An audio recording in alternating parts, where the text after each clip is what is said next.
कहानी नीरू की है। पंजाब की नीरू की शादी दिल्ली के राहुल से होती है। दिल्ली कितना बड़ा शहर है ना, लेकिन आप लोगों का घर तो बहुत छोटा है। हमारे पंजाब में तो ये बड़े बड़े घर होते हैं कि मजा ही आ जाता है। कोई बात नहीं नीरू, मैं भी तुम्हारे लिए बहुत बड़ा मकान बनाऊंगा बहुत जल्दी। नीरू के पिता जहाँ पंजाब के जाने माने व्यापारी थे, वहीं उसका पति राहुल दिल्ली में एक सिंपल नौकरी करता था। माँ, यहाँ तो घी मक्खन इतना महंगा है कि क्या बताऊं। मैं तो तरस ही जाती हूँ घी खाने के लिए। नीरू की माँ को ये सुनकर बहुत दुख होता है। मेरी बेटी को घी नसीब नहीं हो रहा है और ये बहू यहाँ बैठकर घी में शक्कर डाल रही है। देख वनिता, मैं साफ कह रही हूँ, इस घर में जितना घी आएगा उतना ही मेरी बेटी के घर दिल्ली भी जाएगा। अरे ये क्या बात होती है माँ जी? बेटी का उतना ही करो जो अच्छा लगे। अब क्या मायके से घी और मक्खन तक की सप्लाई करोगी आप? हाँ, मेरी बेटी किसी चीज को तरसे मुझसे बर्दाश्त नहीं होता। अब क्या था, नीरू के मायके में 2 किलो घी आता तो 2 किलो दिल्ली जाता नीरू के पास।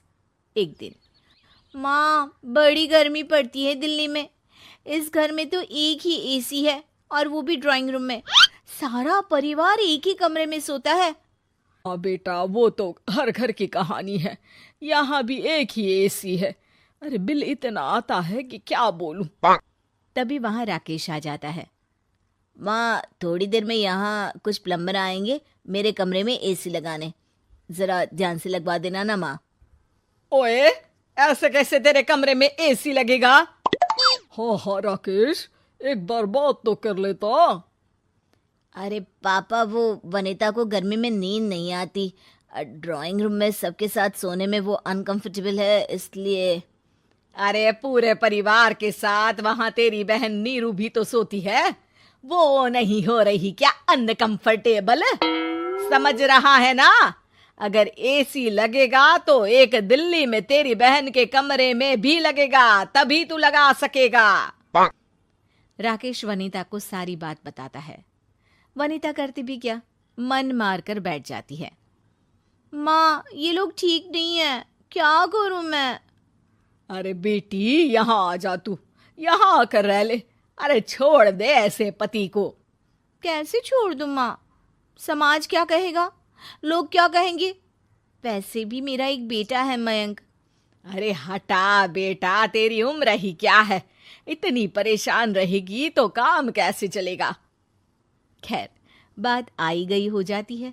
माँ को लगता है कि नीरू ठीक है, तो वहीं नीरू के मन में एक ही लाइन चल रही होती है, यहाँ आजा। माँ ने तो बोल ही दिया है कि यहाँ आजा।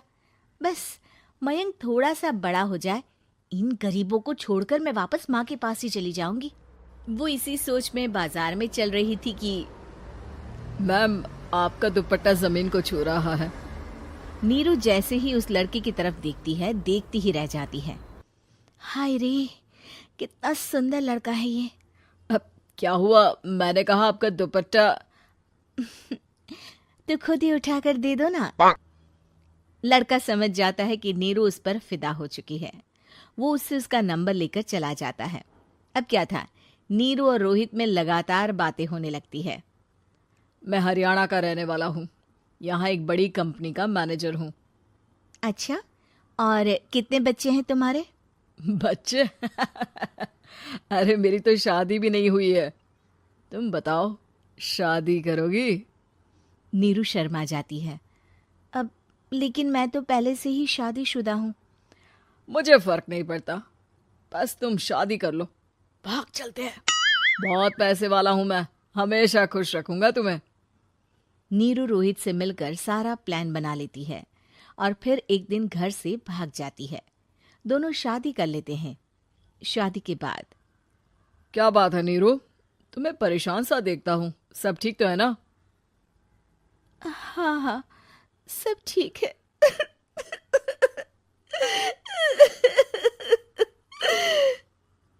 ये कहते कहते ही वो रोने लगती है। अरे क्या हो गया, रो क्यों रही हो? मैंने तुमसे एक बात छुपाई है। और वही बात अब मुझे परेशान कर रही है। रोहित, मेरा एक बेटा भी है, उसका नाम मयंक है। क्या बात कर रही हो? ये तुमने मुझे पहले क्यों नहीं बताया? देखो नीरू, मेरी माँ को मैंने ये नहीं बताया है कि तुम शादीशुदा हो। बच्चा मैं मैनेज नहीं कर पाऊंगा। नीरू को समझ में नहीं आता कि वो क्या करे। तुम उस बच्चे को अपनी माँ को क्यों नहीं दे देती? नीरू चुपके से माँ को फोन करती है। माँ, क्या मयंक को तुम रख सकती हो? बेटा, मैं राकेश के साथ बात करती हूँ। आखिर घर का बेटा वही है, जो वो बोलेगा। वैसे भी बेटा, तूने जो किया है ना, उसके बाद से पूरा घर तेरी बुराई कर रहा है। मैं भी अब किसी से तेरे लिए लड़ नहीं सकती। राकेश बेटा, नीरू ने तो जो किया बहुत ही बुरा किया, लेकिन मैं सोच रही थी कि क्यों ना मयंक को हम यहाँ ले आए। तभी वनीता बोल पड़ती है। वाह जी, ऐसे कैसे यहाँ ले आए? यहाँ क्या भंडारा भरा है? और जिस बच्चे की माँ ने नहीं सोचा, उसके लिए हम क्यों सोचे? नीरू को एक बार तो अपने बच्चे के बारे में सोचना चाहिए था ना। अरे लेकिन तेरे पास भी तो लड़का नहीं है ना वनीता। माँ, वनीता ठीक बोल रही है। कल को वो बड़ा होकर इसी घर का हिस्सा मांगेगा तो हम क्या करेंगे? माँ कहती भी तो क्या, वो चुप रह जाती है। वहीं नीरू का पहला पति कहता है। माँ, अगर आज भी वो वापस आ जाए तो मैं उसे माफ कर दूंगा। बेटा, गरीबी चीज ही ऐसी है, क्या करेगा। तू तो अब मयंक का सोच। वो बेचारा तो बिना माँ का हो गया। मयंक के खातिर तू दूसरी शादी कर ले बेटा। लोगों के लाख समझाने के बाद नीरू के पहले पति की शादी रिद्धि से हो जाती है, जिसके पहले पति से 2 बच्चे होते हैं। देखो जी, मैंने शादी सिर्फ बच्चे के खातिर की है। मैंने भी शादी सिर्फ बच्चों के खातिर की है। वहीं नीरू के दूसरे पति के मन में ये बात घर कर जाती है कि नीरू एक मासूम बच्चे को उसके खातिर छोड़ कर आई है। अब देखो नीरू, मुझे लगता है कि जो औरत अपनी कोख का बच्चा छोड़ सकती है, वो तो कुछ भी कर सकती है। कल को तुम्हें मुझसे अच्छा कोई मिल गया तो तुम तो मुझे भी बाय बाय कर दोगी ना। नीरू को अब उसका दूसरा पति ताने देना शुरू कर देता है।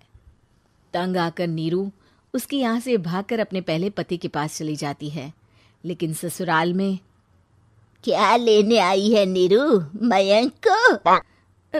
नहीं नहीं सासू माँ, मुझसे गलती हो गई, मुझे माफ कर दीजिए।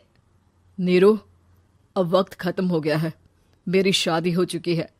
तो छोड़ दो ना उसे, हमारा बच्चा है। मैं आपको अपनी माँ नहीं मानता। मेरी नहीं मान तो बात अच्छी है। नीरू मयंक की बात सुनकर समझ जाती है कि उसके पास अब न आसमान रहा